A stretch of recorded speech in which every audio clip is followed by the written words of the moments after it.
नमस्कार दोस्तों, मैं Subhash Tiwari GPS physics online classes में आप सभी का स्वागत करता हूँ। मित्रों, आज हम यहाँ पर विद्युत क्षेत्र एवं विभव के मध्य में संबंध पढ़ेंगे।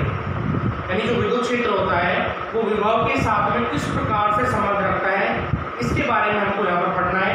तो आज की जो अपनी हेडिंग होगी वो क्या होगी बच्चों? विद्युत क्षेत्र तथा विभव में संबंध। यानी आज की अपनी हेडिंग है विद्युत क्षेत्र तथा विभव में संबंध। यानी आज हमको विद्युत क्षेत्र और विभव के मध्य में संबंध स्थापित करना है कि विद्युत क्षेत्र विभव के साथ में किस प्रकार संबंधित होता है, यानी इनके बीच में क्या रिलेशन होता है, ये हमको यहाँ पर प्रदर्शित करना है। विद्युत क्षेत्र और विभव में संबंध हम पहले भी ज्ञात कर चुके हैं और वहां से अपन को विभव का सूत्र प्राप्त हुआ। आज हम यहाँ पर विद्युत क्षेत्र और विभव में जो संबंध होता है इसके आधार पर विभव प्रवणता को परिभाषित करने वाले हैं कि जो विभव प्रवणता होगी वो क्या होगी। ठीक है, तो इनमें थोड़ा सा अंतर है। इसके लिए हम क्या करते हैं मित्रों, दो समविभव पृष्ठ लेते हैं, यानी दो हम अलग अलग समविभव पृष्ठ लेते हैं। समविभव पृष्ठ के बारे में आप पहले पढ़ चुके हो कि समविभव पृष्ठ क्या होता है। समविभव पृष्ठ एक ऐसा पृष्ठ होता है जिसके प्रत्येक बिंदु पर विभव का जो मान है वो मित्रों कैसा रहता है, समान रहता है, और उस पृष्ठ को हम समविभव पृष्ठ कहते हैं। यानी विद्युत क्षेत्र अगर आपके पास कोई है तो उस विद्युत क्षेत्र के अंदर कोई भी ऐसा पृष्ठ आप लो जिस पृष्ठ के सभी बिंदुओं पर विभव का मान कैसा रहे, समान रहे, यानी बराबर रहे, तो उस पृष्ठ को आप समविभव पृष्ठ कहोगे। तो यहाँ पर हम विद्युत क्षेत्र तथा विभव में संबंध स्थापित करने के लिए क्या करेंगे, दो अलग अलग समविभव पृष्ठ लेंगे और दोनों समविभव पृष्ठों के मध्य की कुछ दूरी मान लेंगे। तो इसके लिए हम क्या करते हैं, दो समविभव पृष्ठ लेते हैं। मान लेते हैं कि अपना एक के लिए समविभव पृष्ठ, आपका एक समविभव पृष्ठ हो जाएगा। एक दूसरा समविभव पृष्ठ हम यहाँ ले लेते हैं।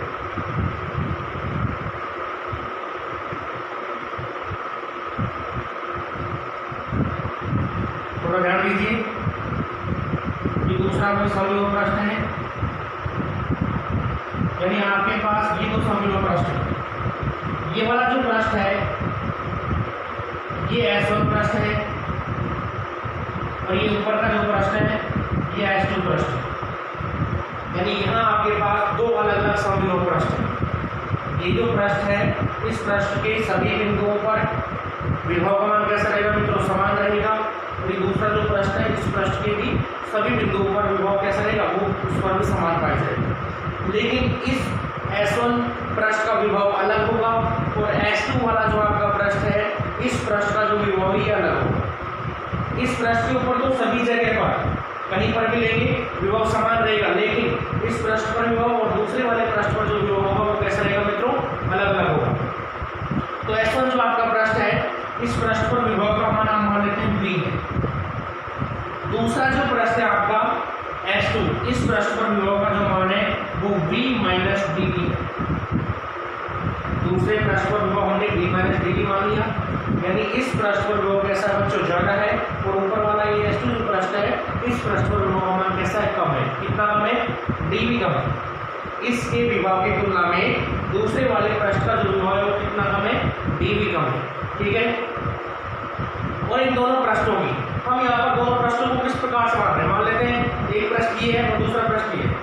ये दोनों पृष्ठ है और इन दोनों पृष्ठों के मध्य की ये बीच की दूरी है। इन दोनों पृष्ठों के बीच की जो लंबवत दूरी है उस दूरी को हम क्या मान लेते हैं मित्रों, उस दूरी को हम यानी उस दूरी को हम क्या मान लेंगे, उस दूरी को हम dn मान लेंगे। यानी यहाँ पर इस वाले पृष्ठ पर कोई बिंदु है, इस पृष्ठ पर यहाँ पर कोई बिंदु है। ठीक है, यहाँ से और यहाँ तक की जो दूरी होगी, इन दोनों पृष्ठों के मध्य की जो दूरी होगी उस दूरी को हम क्या मान लेंगे बच्चों, उस दूरी को हम dn मान लेंगे। ये कोई बिंदु P है, यहाँ से यहाँ तक की जो दूरी होगी वो हो जाएगी आपकी dn। यानी यहाँ पर दोनों पृष्ठों के मध्य की जो लंबाई लंबवत दूरी है वो आपने क्या मानी, dl मानी। दोनों पृष्ठों के बीच की जो लंबवत दूरी वो आपने क्या मानी, dl मानी। अब यहाँ पर अगर विद्युत क्षेत्र देखें तो विद्युत क्षेत्र की अगर दिशा देखते हैं तो विद्युत क्षेत्र की जो दिशा होती है वो धनावेश की गति दिशा में होती है। विद्युत क्षेत्र की दिशा धनावेश की गति दिशा में होती है और धनावेश किधर गति करता है, धनावेश अधिक विभव वाले पृष्ठ से कम विभव वाले पृष्ठ की तरफ गति करता है। तो यहाँ पर जो विद्युत क्षेत्र की दिशा होगी, इसका नीचे वाले पृष्ठ का विभव कैसा है, ज्यादा है, ऊपर वाले पृष्ठ का विभव कैसा है मित्रों, कम है। तो धनावेश यहाँ से नीचे से ऊपर तरफ गति करेगा और जिधर धनावेश गति करता है उधर ही विद्युत क्षेत्र होता है। तो आपका यहाँ पर विद्युत क्षेत्र की अगर दिशा देखेंगे तो विद्युत क्षेत्र की दिशा ई वेक्टर की दिशा ये होगी। अब इस विद्युत क्षेत्र की दिशा में एकांक सदिश देखें तो एकांक सदिश जो n कैप आएगा उस n कैप की दिशा भी ऊपर की तरफ की होगी। ठीक है, अब आपको क्या करना है,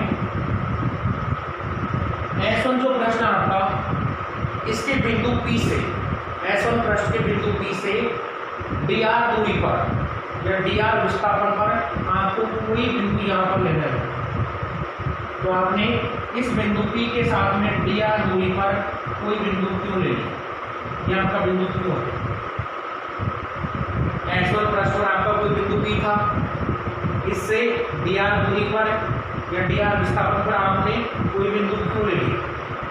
अब जब आवेश जो होगा इस S1 वाले पृष्ठ से, इस S1 वाले पृष्ठ से जब आवेश इस S2 पृष्ठ की तरफ जाएगा, यानी बिंदु P से जब आवेश बिंदु Q तक जाएगा तो उस आवेश को P से Q तक ले जाने में क्या करना पड़ेगा मित्रों, कार्य करना पड़ेगा।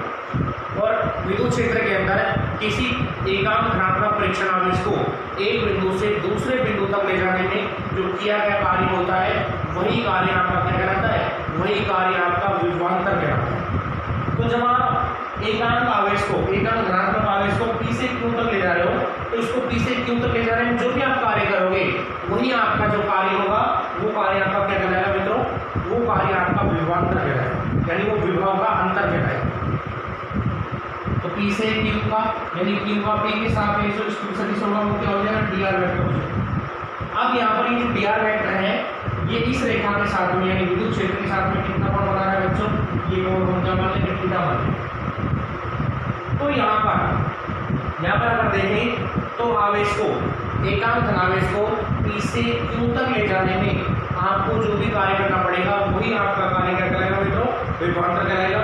तो सबसे पहले आपको जो विभवांतर का जो मान है वो क्या करना है, इन दोनों पृष्ठों के मध्य में यदि आप विभवांतर देखेंगे तो विभवांतर का जो मान है यानी विभवांतर कितना आएगा, आप यहाँ पर इन दोनों के बीच में, दोनों पृष्ठों के बीच में यदि विभवांतर क्या करते हैं तो विभवांतर कितना आता है, dv आता है। और विभव में क्या होती है, कमी होती है, तो यहाँ पर dv आपका विभवांतर आपको प्राप्त हो जाएगा। तो चित्र बनाइए।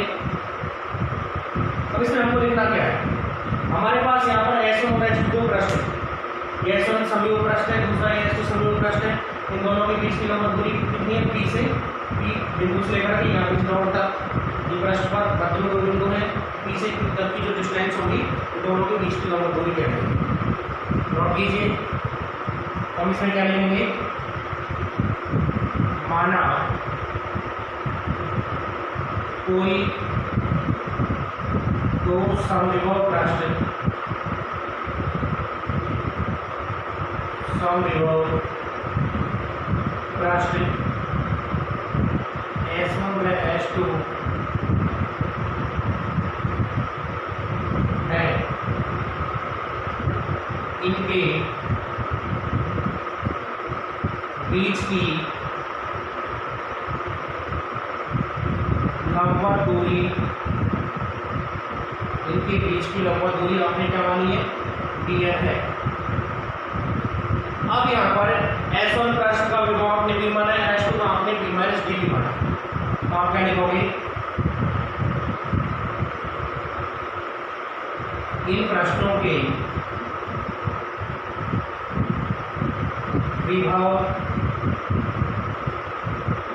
क्रमशः, इन प्रश्नों के विभव क्रमशः v तथा v माइनस dv है। आपने इन दोनों प्रश्नों के जो विभव है वो कैसे मान लिए बच्चों, अलग अलग मान लिए, यानी दोनों प्रश्नों के विभव आपने अलग अलग मान लिए। अब आप क्या करते हो, P बिंदु इस S1 वाले पृष्ठ पर है, Q बिंदु S2 पृष्ठ पर है। तो यहाँ पर आप किसी एकांक आवेश को P से Q तक लेकर के जाते हो और P से Q तक ले जाने में आपको क्या करना पड़ेगा, कार्य करना पड़ेगा और वही कार्य आपका विभवांतर कहलाएगा। तो आप क्या करोगे, एकांक आवेश को या एकांक धनावेश को S1 पृष्ठ पर स्थित बिंदु P से S2 पृष्ठ पर स्थित बिंदु Q तक ले जाने में विभवांतर आप ज्ञात करोगे और उस विभवांतर के सूत्र का उपयोग करके आप इनमें संबंध ज्ञात करोगे। तो आगे हम लिखेंगे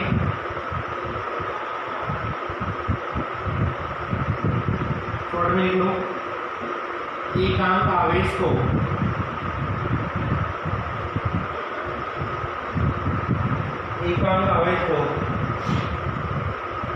P से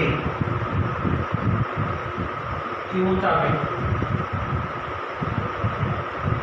ले जाने में विभवांतर। तो सबसे पहले आप विभव का अंतर ज्ञात करोगे।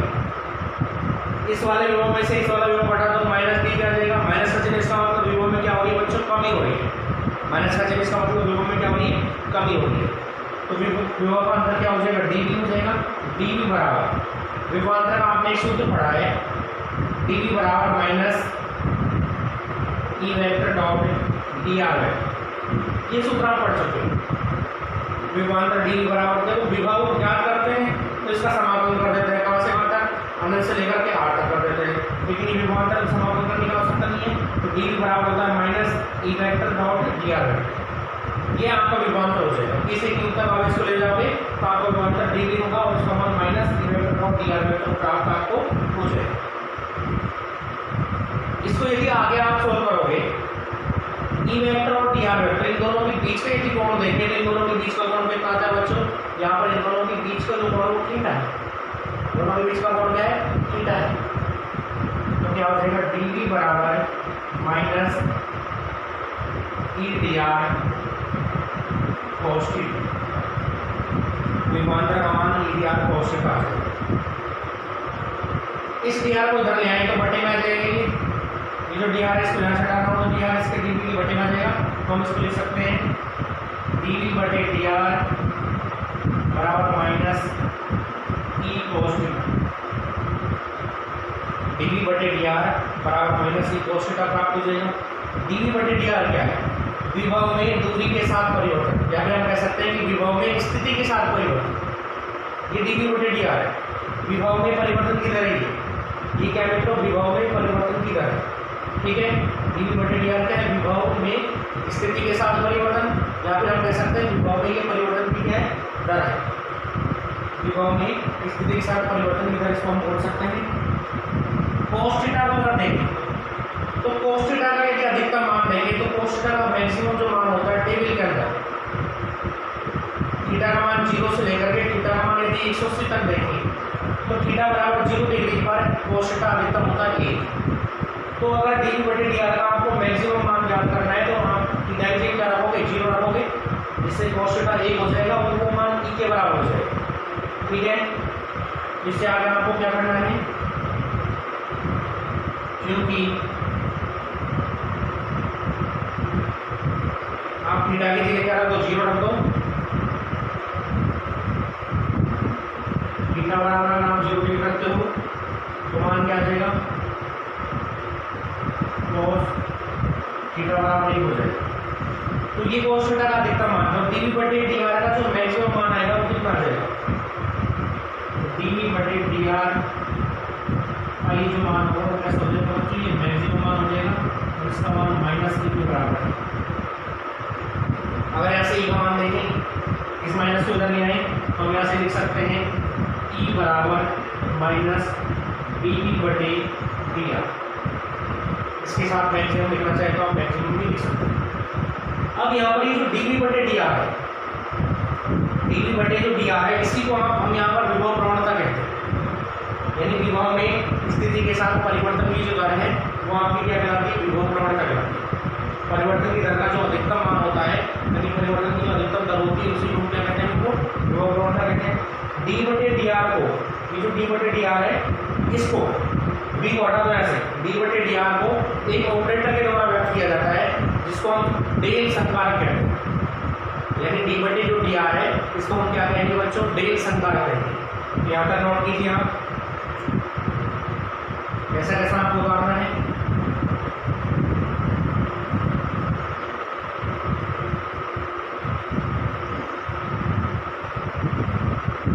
ई बराबर यहाँ पे लिख दिया, अगर वेक्टर फॉर्म में लिखोगे थोड़ा चेंज आ जाएगा। तो ई बराबर माइनस डी बटे डी आर की जगह पर आप ये प्रतीक बनाओगे, ये डेल संकारक का प्रतीक है। इसको हम क्या बोलते हैं बच्चों, डेल संकारक। और साथ में क्या बचेगा, यहाँ लिख देंगे चूंकि डी बटे डी आर डेल संकारक के बराबर होता है, यदि इसको हम क्या बोलते हैं, डेल संकारक। या फिर इसी को ग्रेडियंट भी कहा जाता है, इसी को हम क्या कहते हैं, ग्रेडियंट। डेल संकारक है, या फिर हम डी बटे डी आर को जी आर ए डी यानी ग्रेडियंट भी बोल सकते हैं। ठीक है, तो ई बराबर, अगर वेक्टर फॉर्म में लिखोगे कि डेल संकारक कैसी राशि होती है, सदिश राशि, तो ई बराबर माइनस यहाँ आपका डेल हो गया, इसको वेक्टर लगा दिया, और यहाँ आपका बी। अगर यहाँ से आप विद्युत क्षेत्र और डी बटे डी आर के संबंध ज्ञात करना चाहते हो, तो विद्युत क्षेत्र की जो तीव्रता होती है विभव में स्थिति के साथ परिवर्तन की जो अधिकतम दर होती है उसके ऋणात्मक मान के बराबर होती है। यानी विद्युत क्षेत्र जो होता है विभव में स्थिति के साथ परिवर्तन का या दूरी के साथ परिवर्तन का जो नेगेटिव मान आता है, यानी जो विभव प्रवणता आती है उसके बराबर ही होता है, उसके नेगेटिव मान के बराबर ही आपको प्राप्त हो जाए। तो यहाँ तक हम इसको सोल्व कर रहे हैं। अब इस डेल संकारक का यदि हम मान दें, यहाँ का जो डेल संकारक है या फिर ये जो आपका ग्रेडियंट आपको याद रखना है, इसको डेल संकारक कहा जाता है। जो डेल संकारक है इसका अगर मान देखें तो इसका मान क्या होता है, कर्ली बटे कर्ली एक्स आई कैप, याद रखना इसको इसमें कर्ली बोलते हैं, कर्ली बटे curly X I cap plus curly बटे कर्ली वाई जे कैप है प्लस कर्ली बटे curly Z T cap. Del संकारक का मान ही होता है। डेल संकारक के अगर फुल फॉर्म देखें तो कर्ली बटे curly X I cap plus curly बटे curly Y J cap plus curly बटे कर्ली जेड टी कैप। ठीक है, अब यहाँ पर इसका मान हो गया, इसका मान आपको प्राप्त हो गया।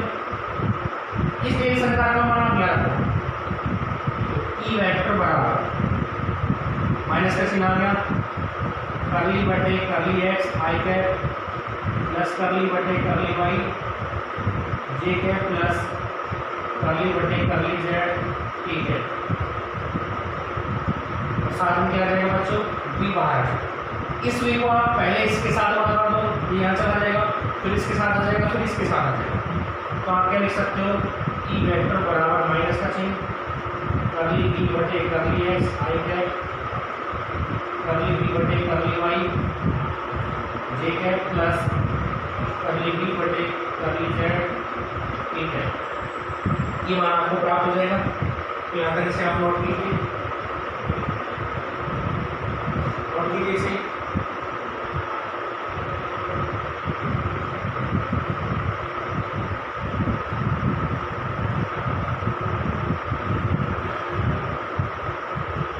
चित्र बना लेना।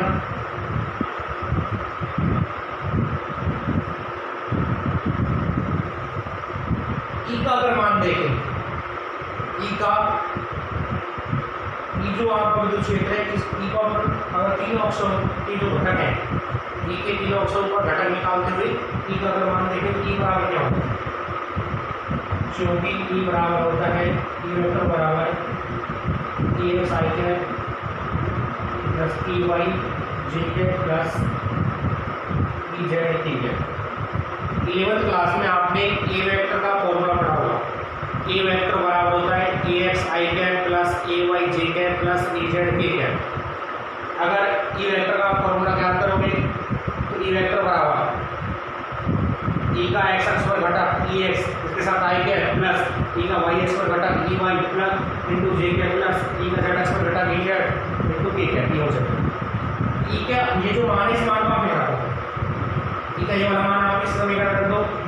क्या आ जाएगा, ई x I cap plus E Y J cap plus E Z के कैप बराबर ई की जगह वो मान आपने यहाँ रखिए, बराबर ये बच जाएगा ऐसा कैसा, माइनस करली वी बटे curly X I cap curly V बटे curly Y J cap plus curly V बटे करली जेड के कैप। ई का ये वाला मान जब आपने यहाँ रखा तो ये समीकरण आपको प्राप्त हो गई। अब आप तुलना करो, तुलना कैसे करोगे, आई कैप का यहाँ पर गुणांक कितना है ई एक्स, यहाँ पर आई कैप का गुणांक कितना है करली वी बटे करली एक्स, और चिन्ह कैसा आएगा माइनस। तुलना करो तो ई एक्स बराबर माइनस करली वी बटे करली एक्स, जी कैप का यहाँ पर गुणांक कितना है बच्चों, जी कैप का यहाँ पर गुणांक है ई वाई, तो ई वाई बराबर इधर कितना है करली वी बटे करली वाई माइनस का चिन्ह, तो माइनस करली वी बटे करली वाई। इसका मतलब क्या है, v का x के सापेक्ष अवकलन ये थी, ये हो जाएगा ये x, v का अगर आप x के सापेक्ष अवकलन करोगे माइनस चिन्ह लगा दोगे तो ये x आ जाएगा। इसी तरह से ई जेड बराबर माइनस करली वी बटे करली जेड, तो आपको ई एक्स ई वाई और ई जेड के यहाँ से जो मान है वो आपको प्राप्त हो जाएगा। ये जो विद्युत क्षेत्र का x घटक है, ये y घटक है, वो z घटक है, कई बार वो v का मान देकर के e का मान पूछ लेता है, न्यूमेरिकल के अंदर v का मान देकर के अगर e का मान पूछेगा तो इसी प्रकार से ज्ञात किया जाएगा। x के सापेक्ष अवकलन करोगे ये x आ जाएगा माइनस का, y के सापेक्ष अवकलन करोगे माइनस चिन्ह लगाओगे ये हो जाएगा, और z के सापेक्ष अवकलन करोगे माइनस चिन्ह लगाओगे ये z आ जाएगा। फिर e का मान क्या करना है, तो इस तरह से इस सूत्र में सभी मान रख देना और e के मान आपको प्राप्त हो जाएंगे। ठीक है, तो आज के लिए इतना ही काफी है, फिर मिलते हैं कल दोबारा से एक नए टॉपिक के साथ। धन्यवाद।